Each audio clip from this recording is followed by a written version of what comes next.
Bon allez, la dernière avant le vendredi 12 mai 2023, 30e journée mondiale de la fibromyalgie. À cette occasion, je serai devant le ministère de la Santé avec tous ceux qui voudront venir et qui seront là. Ça serait bien que vous soyez là, mais bon, si vous ne pouvez pas, vous ne pouvez pas. Je comprends très bien que vous soyez en difficulté, en fatigue et douleur, ou qu'il y ait d'autres problèmes inhérents à la fibromyalgie, comme nous le savons tous. Ceci étant, le déroulement de la journée, c'est de 10h à 16h sur la place Pierre-Laroque, devant le ministère de la Santé, c'est-à-dire sur le côté du ministère, en fait, au coin. Pour ceux qui viennent en métro, l'école militaire, je pense que c'est le métro le plus proche, même s'il y a un peu à marcher. N'oubliez pas d'apporter vos fauteuils, vos boissons, sachant qu'il n'y a que 2 ou 3 bistrots autour pour éliminer, qu'il n'y a qu'un seul banc, à moitié cassé. Voilà. Pour l'intendance, et que vous avez intérêt à prévoir caouet, trench-coat, imperméable et parapluie, parce que il n'est pas sûr qu'il fasse beau. Alors,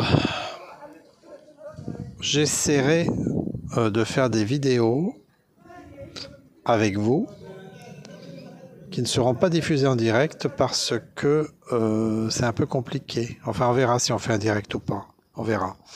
Mais ce que nous allons essayer d'aborder au cours de cette journée. Déjà, un petit discours de bienvenue. Ensuite, pour les nouveaux qui viennent d'arriver, avec malheureusement leur diagnostic ou pré-diagnostic de fibromyalgie, ce qu'il est possible de faire, ce qu'il faut faire, ce qu'il faudrait faire, ce qui reste à faire. Nous ferons aussi un petit tour des dernières actions que nous avons menées et du dernier courrier que nous avons envoyé au ministère de l'Intérieur. Eh oui, pas le ministère de la Santé, même si le ministère de la Santé en a reçu copie, mais au ministère de l'Intérieur.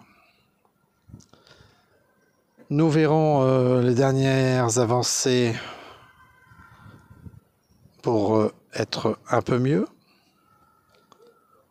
Au niveau des recherches scientifiques, vous avez tous vu les articles, donc je vous en ferai grâce. Il n'y a pas grand-chose de plus pour l'instant.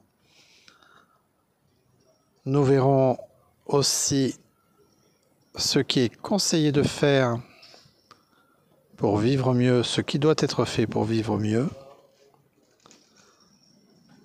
Nous aurons des échanges, je l'espère, nombreux. Et puis, on verra ce qu'on fait, si on fait une action ou pas. Ça dépendra du temps, ça dépendra du monde. Et puis, j'aurai sans doute 2 ou 3 petites choses à vous dire qui reviendront au fur et à mesure. Voilà. Voilà, donc je vous attends nombreux parce que la 30e journée mondiale de la fibromyalgie, c'est pas tous les ans. C'est énorme. Il faut vraiment la marquer. Il faut vraiment qu'on soit vu. Il faut vraiment qu'on soit reconnu.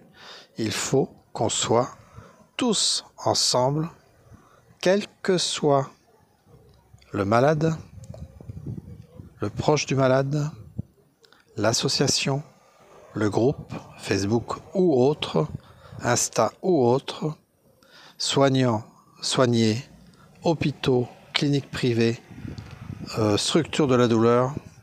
Il faut vraiment qu'on soit tous ensemble aujourd'hui, sinon on n'y arrivera pas.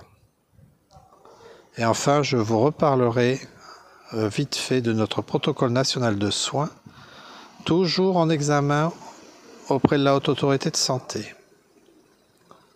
Voilà, sur ce, bonne soirée, bonne journée demain, bon courage à ceux qui vont prendre le train pour venir jusqu'à Paris, et il y en aura. Et puis, à bientôt pour tous. C'était Bruno Delferrière pour fibromyalgie.fr et le groupement Fibromyalgie.